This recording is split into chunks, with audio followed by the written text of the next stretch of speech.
So SpaceX to me has been fascinating to watch. This private company that's been working to bring Americans back into space from our own launch pads, and doing it in a way that I only thought was possible in those old science fiction movies.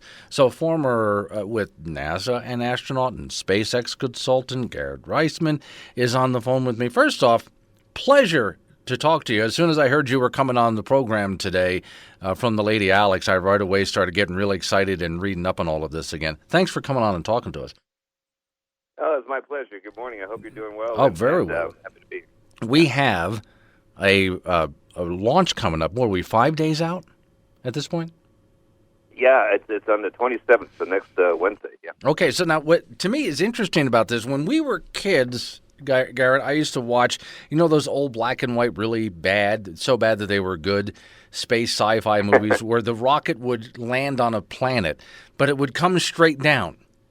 And I would look at that as a kid and go, we don't do that. I mean, even when the capsule comes back, it's got parachutes out and all that kind of. But SpaceX is doing this just like you and I saw when we were kids. I mean, that when they return, that capsule is going to do a nice little touchdown, isn't it? Well, so the rocket lands on its tail, and that's something that Elon wanted to do, and it is just like those old movies. In fact, he even said that, like, hey, we're going to take this rocket, fly it back, land it on its tail, just like Buck Rogers. Oh, see, that's what I'm talking about. He said that, yeah.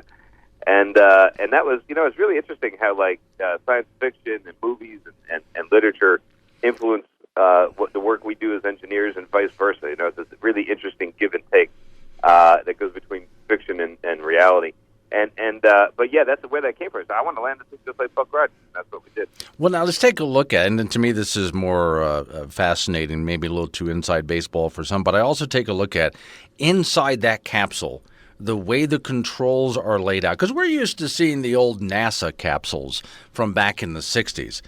But boy, this even what the space shuttle looked like in that cockpit was pretty complicated.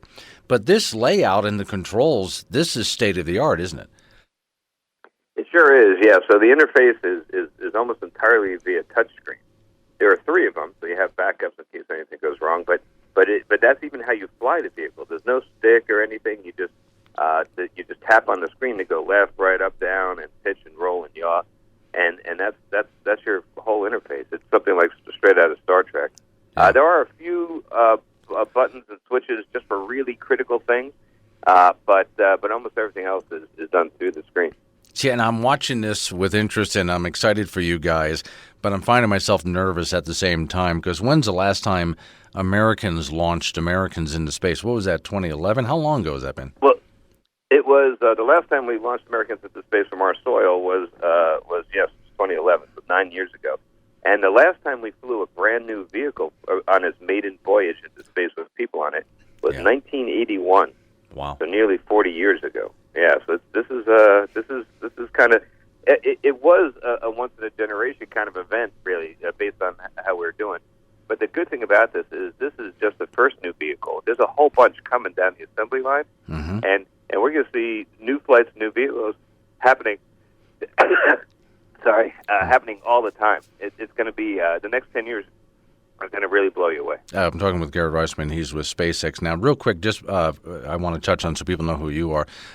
Quick rundown of your career, because you started with NASA, but then how did you wind up with SpaceX? Yeah, I was an astronaut at NASA for 13 years. I flew 2 missions up to the space station. I flew on Endeavour, Atlantis, and Discovery, actually. And then at the end of that last mission, I found myself really excited by what was happening in the private sector, so I left NASA, and in 2011, I signed up with SpaceX. And I worked there for Elon Musk for 7 years, and up until when I left, I was the director of space operations, and I left there my full-time job there. I left there 2 years ago. Okay, so here we are, just we're days away from launching this thing to go to the International Space Station. What is the mission? Well, really, this is a test flight of this brand new vehicle. And in fact, it's not even fully certified until it comes back and we look at all the data and NASA puts their stamp of approval on it. So this is really just a test flight, but we're kind of dual purposing it because the space station Americans up there to run the equipment and do science. So we're going to take our test pilot crew, Bob Benkin and Doug Hurley, and put them to work up there for a couple months before they come home. So they're going to launch next week, and then stay for a couple months, get some use out of them, and then they're going to come on back later towards the summer. Now, I can tell what I'm thinking when I'm going to be watching this, but I'd like to get your impressions. After watching SpaceX work on all of the prototypes, go through all of the sometimes intentional failures just to make sure we knew what could go wrong, I'm not so nervous about the launch and getting there because SpaceX has already brought up cargo and so on. It's bringing actual people back in this capsule. That's the part that's going to really have me on pins and needles is the return. What about you?